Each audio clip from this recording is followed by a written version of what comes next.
Lauwarm kos is nooit vir my lekker nie. Kyk, 'n bord moet voor my kom storm, dan is ek gelukkig. Anders voel dit...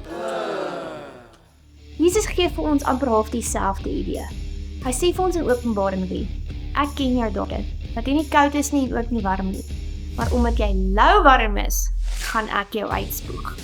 En dit behoort my en jou te laat regop sit en te oplet.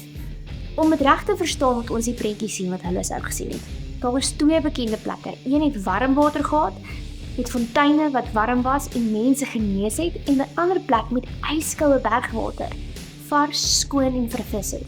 Dit het lewe gebring. Die warm water het genees, die koue water het verfris. Dit was hulle doel. Maar lauwarm water, dit het niks gedoen nie.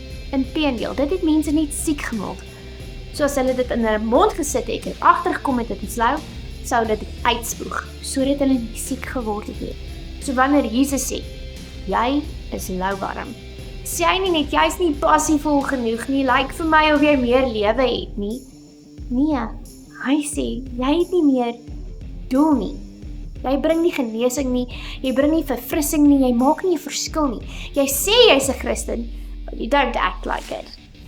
Dis 'n doellose geloof en dit veroorsaak inteendeel dat ons die evangelie afwater en kragteloos laat voorkom. Want iemand 'n siek uitwerking op 'n samelewing het, want jy verteenwoordig nie meer God reg nie. Jy maak geen meer verskil nie. Jy leef nie jou doel uit nie. Jy lyk eintlik maar net skynheilig. En dan sê hy iets wat baie mense mis. Jy sê ek is ryk, ek het alles, ek het niks nodig nie, maar jy besef nie dat jy arm is nie. Met ander woorde, jy dink jy's okay, maar eintlik is jy leeg. En dalk is dit waar baie mense vandag is. Jy glo in God, maar dit verander nie hoe jy leef nie. Dit raak nie ander mense nie, dit het nie 'n impak nie. Jy's net daar vasgevang in godsdienstigheid. Nou is die geleentheid, ondersoek jou hart, wees eerlik met jouself.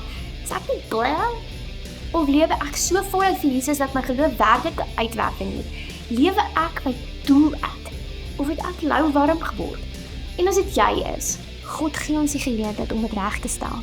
Vat 'n oomblik, vra vergifnis. Kom ons gemaak weer 'n verskil.